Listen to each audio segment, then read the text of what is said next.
Ендеше балалар сабағымызды болжау әдісі арқылы тақырыбын анықтайық. Балалар, өздеріңізге белгілі мынау қандай таңба? Сағат таңбасы, иә? Ал келесі таңба? Алтын, иә? Енді қараңыз, біз сағатты не деп алсақ болады? Енді осы уақытпен алтынды бірлестіре отырып, бір сөз тіркесін. Иә, Бейбарс? Уақыт алтыннан да қымбат. Уақыт алтыннан қымбат деген, яғни сабақтың тақырыбын аштық, иә? Жақсы. Ендеше біздің бүгінгі сабағымыздың тақырыбы уақыт алтыннан қымбат. Балалар, сіздер бұл сабақта қандай мақсаттарды меңгересіздер?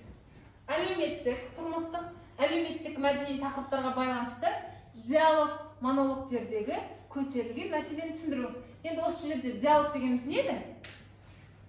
Иә? Екі адамның сөйлесуі. Екі адамның сөйлесуі. Ол монолог дегеніміз? Монолог дегеніміз? Білеміз бе? Иә, көмектесіп жіберейік. Бір адамның өз ойынан өзі айтып отқан нәрсе. Яғни бір адамның несі? Ішкі ой деп айтсақ болады екен, иә? Яғни диалог монологтердегі көтерілген мәселені түсіндіру, екінші жанрлық ерекшеліктеріне сай рәсімделуі мен құрылымын сақтап, хабарландыру, құрастырып жазу. Яғни бүгінгі сабақта уақыттың қадірін түсінесіңдер, әлеуметтік тұрмыстық, әлеуметтік мәдени тақырыптарға байланысты диалог монологтердегі көтерілген мәселені табасыңдар, жанрлық ерекшеліктеріне сай рәсімделуі мен құрылымын сақтай отырып, хабарландыру, құрастырып жазасыңдар. Балалар, жаңа сабаққа кіріспе, яғни тақырыбымызды ашып алу үшін сіздерге бірнеше сұрақтар қоямын. Уақыт алтыннан қымбат дегенді қалай түсінесіңдер? Яғни Уақыт алтыннан қымбат дегенді, мысалы біз алтынды қайтара аламыз, бірақ уақытты қайтара аламаймыз. Жақсы, тағы кімде қандай ой бар еді? Егер де біз уақытымызды босқа кетірмесек, біз керемет мүмкіндікке жете аламыз. Ал егер де біз уақытымызды босқа кетіріп, қайдағы жоқ ойындарға құртатын болсақ, біз керемет мүмкіндіктен айырылып қаламыз. Сондықтан да уақытты тиімді пайдалану керек. Өте тамаша. Жарайсың, иә, Азамат? Уақытты босқа құртпасақ, біз мысалы жерді тесіп шыға алатын боламыз. Жер тесіп шығу деген қалай ол?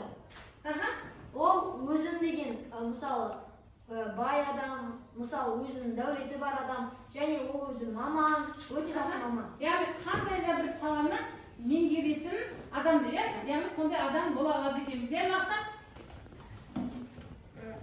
Біз уақытымызды үйірмелерге барып өткізсек, біз болашақта түрлі мамандық иесі бола аламыз. Біз қаншама алтын уақыттан да қымбат дегеніміз, ол сен уақытыңды босқа өткізбесең, сен алтыннан да қымбат дүниеге қол жеткізе аламыз. Өте тамаша, жарайсың. Иә, дұрыс айтасыздар. Енді келесі уақытты тиімді пайдаланып білеміз бе? Осы сұраққа жауап берейікші. Иә, кім бізде уақытты тиімді пайдаланып жүрген, иә? Кәусар, Балмира? Мен уақытымды тиімді пайдаланамын. Өйткені мен бәрін жинақы, уақытылы бәр нәрсені істеймін, сонда менің уақытым босқа кетмей, нақты жинақы жүремін. Өте жақсы, керемет. Тағы қосымша? Тағы? Иә, Шапағат? Жаңғырыз. Мен уақытымды тиімді пайдаланамын, себебі мен уақытымды көптеген суретке, үйірмелерге жұмсаймын және уақытымды тиімді пайдаланып жүрмін. Жарайсыздар. Яғни сіздер уақыттарыңызды тиімді пайдалана аласыздар. Яғни уақытпен есептеп, үнемдеп жұмыс жасай аласыздар. Өте тамаша, жарайсыздар. Ендеше балалар, тапсырмаға назар аударайық. Сіздерге берген тапсырма мәтінмен жұмыс. Мәтінді оқып, көтерілген мәселені түсінеміз. Яғни дескриптор мәтінді оқиды, көтерілген мәселені түсіндіреді. Енді балалар, сіздерге Нұрсұлтан Әбішұлы Назарбаевтың балалық шағы берілген. Сол балалық шағын біз іштей түсініп оқимыз, солай көтерілген мәселені анықтайды екенбіз. Ал мәтінді іштей оқимыз.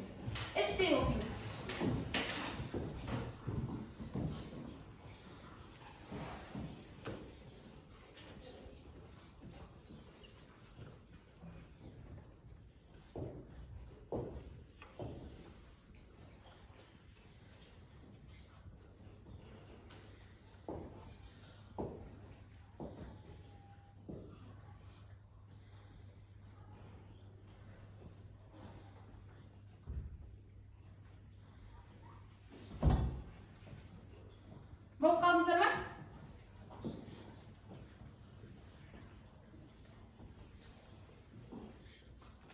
Жақсы, бітті. Азамат бізді бітті мәтінді. Оқып болдық, е?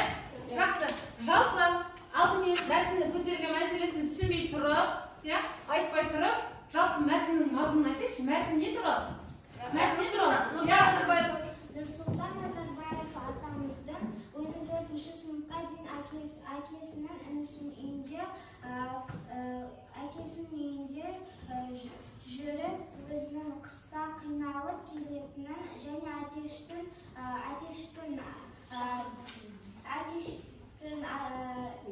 ағылағаннан тұрып жүріп, уақыт болмағанын айтқан. Яғни уақыт емес, сағат болмауына байланысты әтештің шақыруымен азандап оянатынын және мектепке қалай баратындығын, қалай барған екен қыстың күні? Ол кезде күндіз де түнде де қап-қараңғы болады. Сол әтештің дауысынан ол тұрады да, сағат 6-5-терде барады екен. Сол жақта күзетшінің қасында ұйықтап алуға да болады. Күзетшінің қасында отырып ыстық пешке кішкене жылынып алады екен. Жақсы, тағы не айтылған? Мұхаммедияр? Нұрсұлтан Назарбаевтың балалық шағының кішкентай өмірбаяны. Жақсы. Жалпы қараңыздаршы, Нұрсұлтан Әбішұлы Назарбаевтың балалық шағы мен өздеріңіздің балалық шақтарыңызды салыстырыңыздаршы. Кімнің балалық шағы қызығырақ және жақсырақ? Біздікі, себебі қазір Бізде уақыт 21-ші ғасыр. 21-ші ғасыр демек, яғни біз дамыған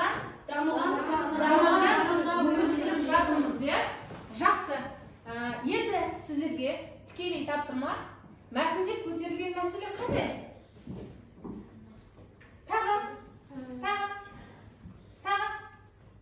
Кім айта алсыншы, Балмира?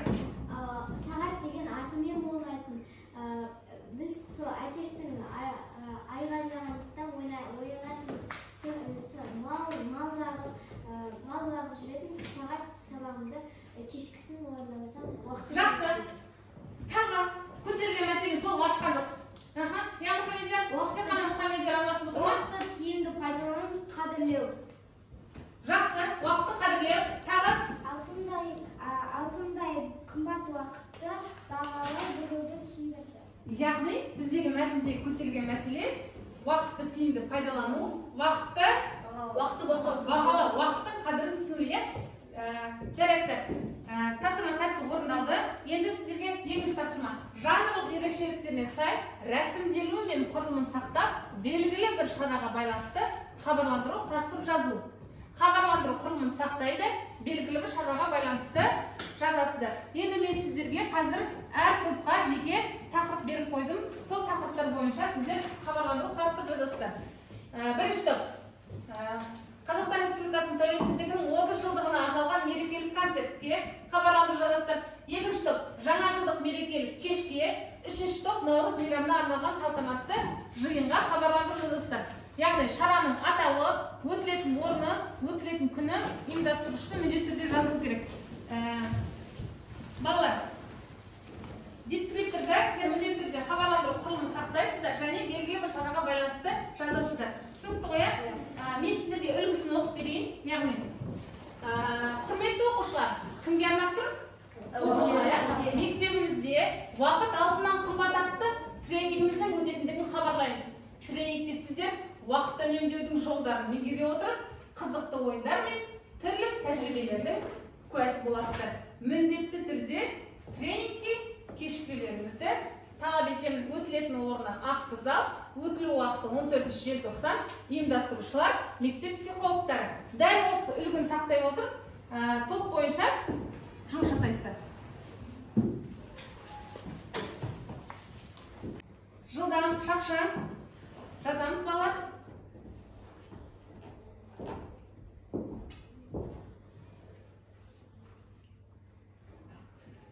Жас болған оқушы бар ма балалар?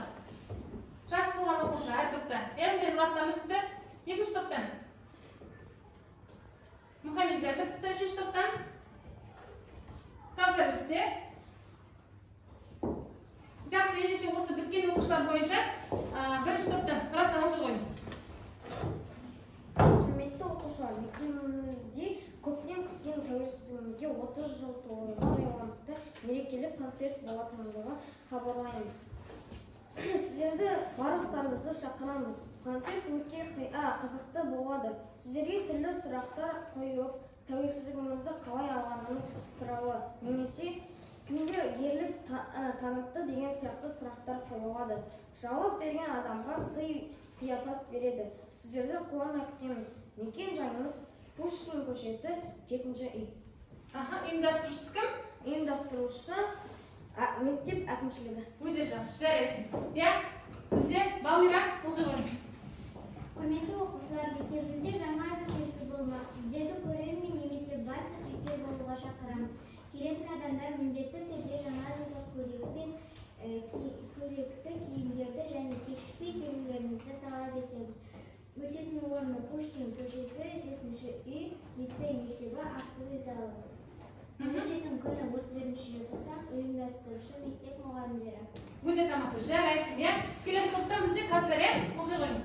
Құрметті студенттер, келе жатқан наурыз мерекелеріңіз құтты болсын. Біз орталық саябақта наурыз мерекесіне арнайы салтанатты жиын өтетінін хабарлаймыз. Жиын наурыз мерекесінде ұлттық ойындар өткізіледі. Сіздерді кеңейтпей айтамыз, кешікпеулеріңізді талап етеміз. Өтетін орны орталық саябақ өткізу уақыты 20 наурыз сағат 13:00-де. Ұйымдастырушылар қала әкімшілігі. Өте тамаша, жарайсың.